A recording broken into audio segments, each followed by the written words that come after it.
खुशामदीद दोस्तों, आप सबका स्वागत है। मैं हूं डॉक्टर इश्तियाक अहमद।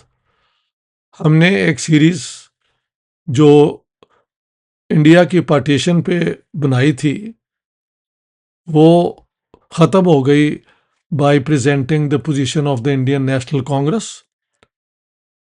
हर मेरे वीडियो पे लोगों की जो रिस्पांस है वो बड़ी प्रॉमिसिंग थी। आप सबका बहुत बहुत शुक्रिया। आप प्लीज़ मेरी यूट्यूब चैनल को सब्सक्राइब ज़रूर किया कीजिए जब आप मेरी यूट्यूब चैनल पे जाते हैं। एक मेरा वीडियो जो है, to my very great surprise, उस पर बहुत कम लोगों ने इंटरेस्ट लिया। हालांकि मैं समझता हूँ कि इंटेलेक्चुअली जो अवेयर लोग हैं उनके लिए तो ये सबसे इंटरेस्टिंग पोजीशन होनी चाहिए कि कम्युनिस्ट पार्टी ऑफ इंडिया ने किस बुनियाद पे ये टू नेशन थ्योरी को सपोर्ट किया on the dubious basis of the right of self determination of oppressed nationalities, जिसमें मुसलमानों को और सिखों को पंजाब में आके इंक्लूड कर लिया, लेकिन बंगाल के अंदर, सिंध के अंदर, गुजरात के अंदर, महाराष्ट्र के अंदर और बाकी हिंदुस्तान के अंदर उन्होंने ज़ुबान की बुनियाद पे ओप्रेस नेशनैलिटीज़ को डिफाइन किया। और मुसलमान और सिख दोनों इकोनॉमिकली कम से कम मुस्लिम जो थे बैकवर्ड तो ज़रूर थे, लेकिन लैंडलॉर्ड और वाइस रॉय की काउंसिल के मेंबर, नवाब और चीफ मिनिस्टर, ये सारा कुछ था। फिर भी उन्हें ओप्रेस नेशनैलिटी अधिकारी थीसिस यानी कम्युनिस्ट पार्टी ने बनाया।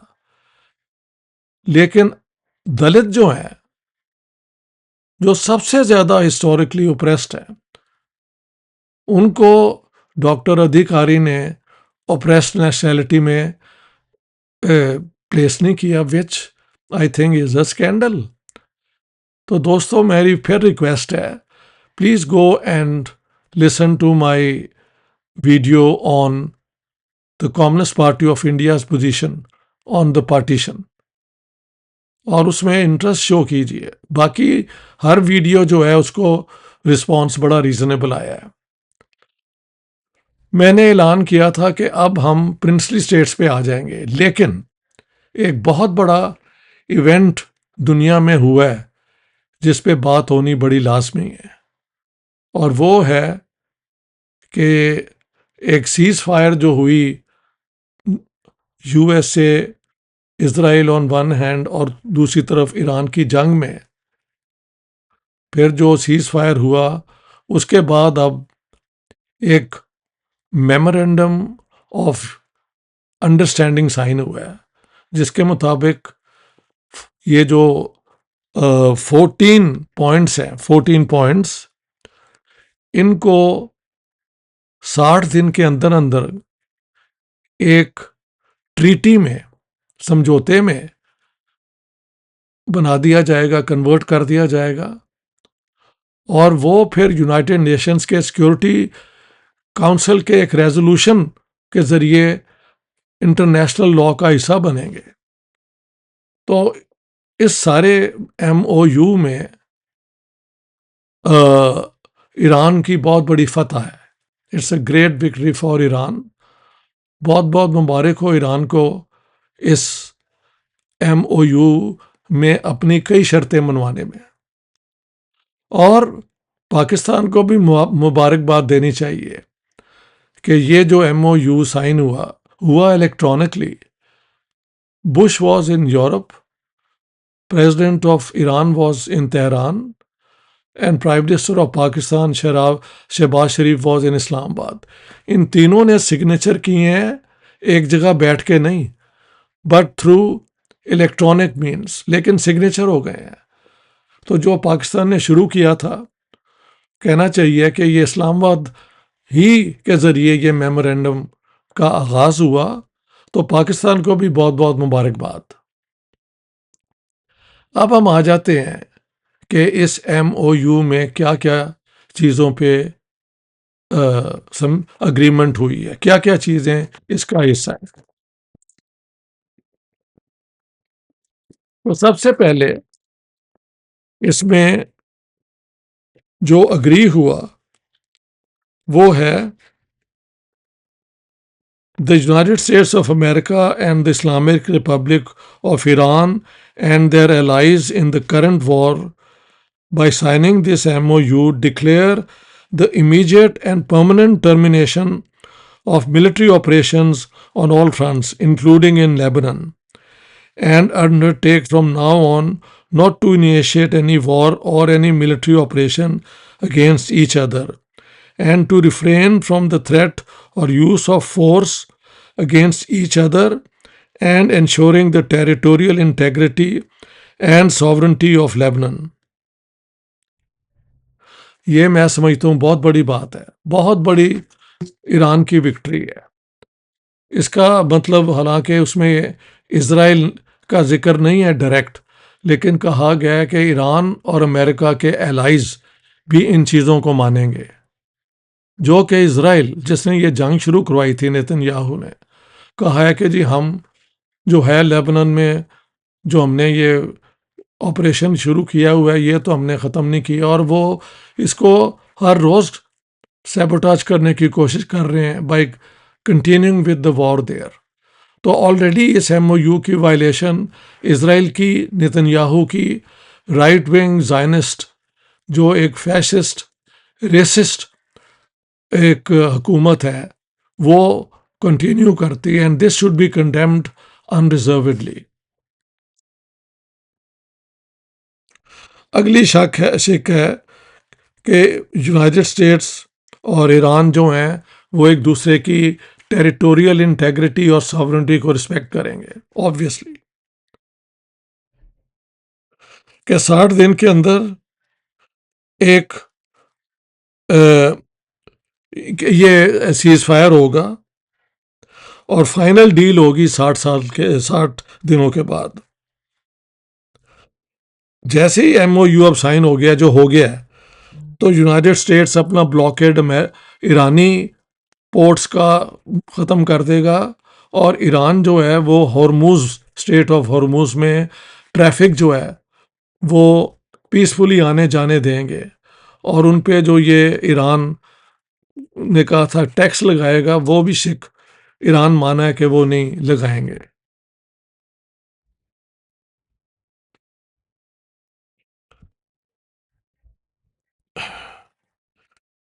ये इस किस्म की मेन है बातें।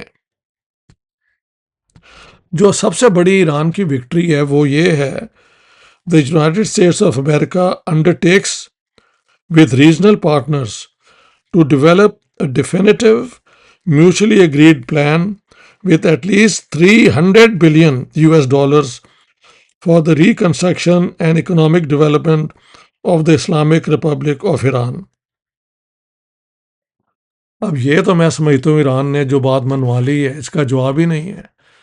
इसे कहते हैं वॉर इंडेमनिटी, कि आप किसी पे जो हमला करते हैं आप मानते हैं कि आपने गलती की, और 300 बिलियन US डॉलर्स ये भी एग्री किया कि ईरान को मिलेंगे रिकंस्ट्रक्शन के लिए जो उसकी तबाही हुई है। उसके अंदर अमेरिका ने कहा है, जो वर्डिंग है कि उसके एलाइज मिलके, एलाइज में तो एक्चुअली इसराइल भी होना चाहिए, लेकिन उसके एलाइज ये अरब मुल्क भी हैं, तो वहाँ से पैसे आएंगे किस तरह होगा। प्रेसिडेंट बुश ने, सॉरी ट्रंप ने और वाइस प्रेसिडेंट वेंस ने कहना शुरू कर दिया जी ये अमेरिका नहीं पैसे देगा, तो ये तो यानी कि ये अरबों से दिलाएंगे, वील सी व्हाट हैपेंस। लेकिन ईरान की ये बहुत बड़ी विक्ट्री है।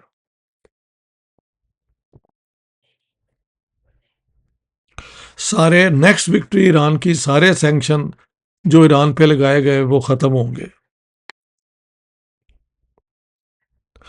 जो USA की डिमांड है जो उन्होंने मनवा ली है वो ये है number 8, the Islamic Republic of Iran reaffirms that it shall not procure or develop nuclear weapons.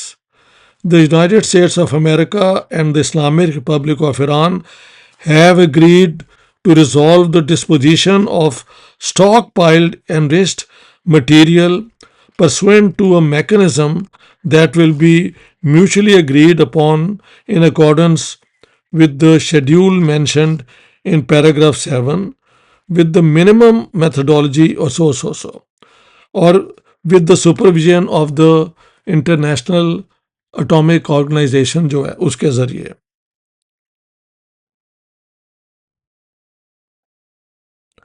अलबत्ता दोनों ने, अमेरिका ने और ईरान ने, अग्री किया है कि ये न्यूक्लियर इशू इसके मतलब एड्रेस करेंगे जो भी इसके रिलेटेड सब्जेक्ट्स हैं। जब तक ये चीज़ें साइन नहीं होती स्टेटस को रहेगा, कोई चेंज नहीं आएंगे, यानी जंग शंग बाकी। फिर ईरान की बहुत बड़ी विक्ट्री है कि सैंक्शन जो लगाए थे यूनाइटेड स्टेट्स ने वो सारे रिमूव हो जाएंगे। ठीक है, फिर एक और विक्ट्री है ईरान की, जो उनके जो पैसे इन्वेस्टेड हैं सारी दुनिया में, अमेरिका में, यूरोप में, वो डी फ्रीज होंगे और ईरान को वो उनके रिसोर्स जो पैसे हैं वो मिल जाएंगे।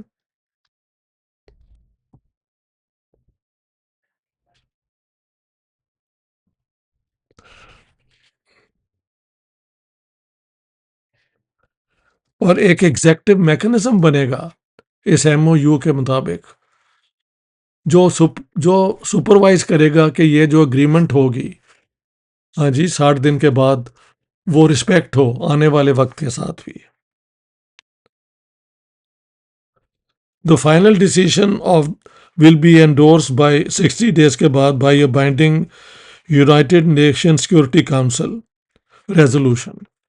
जब ये यूनाइटेड नेशंस का सिक्योरिटी काउंसिल रेजोल्यूशन बन जाएगा तो फिर तो ये एक ट्रीटी बन जाएगी, इंटरनेशनल लॉ का हिस्सा बन जाएगा। तो ईरान की सॉवरेंटी हमेशा के लिए कम से कम अंडर इंटरनेशनल लॉ मानी जाएगी। सैंक्शंस ख़त्म हो जाएंगे, उसके पैसे जो फ्रोज़न थे वो रिलीज़ हो जाएंगे। 300 बिलियंस की एग्रीमेंट है, कैसे फंडिंग होगी that we don't know. So let me say कि ईरान के लिए, लेकिन बात यह है कि ईरान की रिजीम जो है वो, उसको पूरा हक है कि वो ईरान की गवर्नमेंट के तौर पे इसके निगोशिएट करे। लेकिन आई होप ईरान के अंदर भी एक समझ आनी चाहिए कि इन्होंने सारी दुनिया में ये इस्लामिक रेवोल्यूशन के ज़रिए एक मेडिवल आइडियोलॉजी को ज़िंदा किया, जो औरतों को, रिलीजियस माइनॉरिटीज़ को, सेक्टेरियन प्रॉब्लम्स को सारी दुनिया में फैलाया, जिसके ऊपर फिर सऊदी अरेबिया ने वहाबीज़म और ये और वो किया, और एक्सट्रीमिज़म हुई और सेक्टेरियन टेररिज्म हुई, नफ़रतें पैदा हुई। इन्होंने अपने प्रॉक्सिस मिडल ईस्ट में पैदा किए। ईरान को भी सबक सीखना चाहिए कि ठीक है अब तो वो कामयाब हो गए हैं और इज़राइल पूरी तरह फेल हुआ है ईरान की इस रजीम को चेंज करवाने में, और प्रो इज़राइल एक रजीम जो वो क्राउन प्रिंस प्रिटेंडर जो थे उनके ज़रिए एक नई रजीम लाने में। और एक बात और है, मेरे डेंटिस्ट, मेरा डॉक्टर, मेरा नेक्स्ट डोर नेबर, ये सारे ईरानी हैं, बहुत पढ़े लिखे लोग, महज़ब लोग। पूरी शाम बैठ के आप कल्चर पे, सिविलाइजेशन पे, फलसफे पे इनसे बात कर सकते हैं। All of them are greatly disappointed कि अगर ये जंग शुरू की थी तो इस रजीम का भी खात्मा होना चाहिए, वो तो नहीं हुआ। बल्कि अब ये रजीम जिसने अभी जनवरी में 40,000 लोग मार दिए थे अकॉर्डिंग टू देम, कहीं तीनों ने मुझे ये बताया है, और अब कल परसों से भी ये 2-3 लोगों को, यंग पीपल को हैंग कर रहे हैं, वो ज़्यादा मजबूत हुई है। तो ये ईरान की रिजीम की विक्ट्री है, ईरानी लोगों की जो ख्वाहिश है जमहूरियत की, ह्यूमन राइट्स की, औरतों की इक्वालिटी की, वो उसको शायद इस पे नुकसान हुआ है। लेकिन आई होप कि अब ईरान की गवर्नमेंट भी इसको रिकंसिडर करेगी कि दुनिया में ये जो मसला हुआ उसमें उनकी रिस्पॉन्सिबिलिटी कितनी है। एक बात, ये सारी जंग तो हुई थी फ़लस्तीन को और उनके हकूक़ को आज़ाद करने के लिए। इसमें इज़राइल की बात मानी गई कि इस पूरे 14 पॉइंट में फ़लस्तीन के फ्यूचर पे कोई बात ईरान नहीं मनवा सका। तो फ़लस्तीनियों का कॉज जिससे ये सारा झगड़ा शुरू होता है वो तो फिर बैक बर्नर पे आ गया। लेकिन ये ईरान ने मतलब जो प्रॉक्सीज बनाई थी, हमास को सपोर्ट किया था, और ये जो जंग शुरू हुई थी 7 अक्टूबर 2024 को, वो तो वहाँ की रही कि इसराइल फ़लस्तीनियों की इस पे ईरान को इंसिस्ट करना चाहिए था ना 15 पॉइंट कि Palestinian issue will be resolve according to the united nations resolutions. वो तो ईरान नहीं करवा सका, तो इसराइल को भी अकोमोडेट किया गया एक तरीके से। तो जब तक मैं समझता हूँ इस फ़लस्तीनियों को उनका हकूक़ नहीं मिलते, क्या हो सकते हैं कि यूएन रेजोल्यूशंस के मुताबिक उनको उनकी इंडिपेंडेंट सॉवरन स्टेट दी जाए, जो फॉर्मर फ़लस्तीन का सिर्फ 22% हिस्सा है, या इसराइल जो है वो एक सेकुलर स्टेट बन जाए बजाय एक जूइश स्टेट बनने के, और अरब और इजरायली यहूदी जो हैं उनकी वो एक स्टेट बने। वो तो कभी इसराइल ने माननी नहीं। एक फ़लस्तीनियों की स्टेट और उसका हक जो है यूएन रेजोल्यूशंस के मुताबिक वो पूरा ईरान नहीं करवा सका। वो एक तरह की वाइकेरियस विक्ट्री है इसराइल की। And I stand with the rights of the Palestinian people. साथ साथ मैं ये भी कहता जाऊं कि नेतन्याहू और उसके राइट विंग फैशिस्टों को की बुनियाद पे सारे यहूदियों के साथ नफरत जो हमने ये फैल रही है, इसको अपोज करना चाहिए। किसी आम यहूदी से पीसफुल, दुनिया में यहूदियों ने बहुत आज़ादी के लिए, फ्रीडम के लिए, ह्यूमन राइट्स के लिए काम किया है। तो पूरे यहूदी कौम को एक नफ़रत की नज़र से देखना भी इंसानियत नहीं है। ना हमको कभी पूरी कलेक्टिवली हिंदुओं को या क्रिश्चियंस को या मुसलमानों को या सिखों को एक डिमोनाइज करना चाहिए, डिह्यूमनाइज करना चाहिए। हमें बल्कि इंसानियत के जो अच्छे लोग हैं उनको सब मिलाने की कोशिश करनी चाहिए। So I will end here on a note of great optimism and satisfaction. This is a great day for all of us. Thank you very much.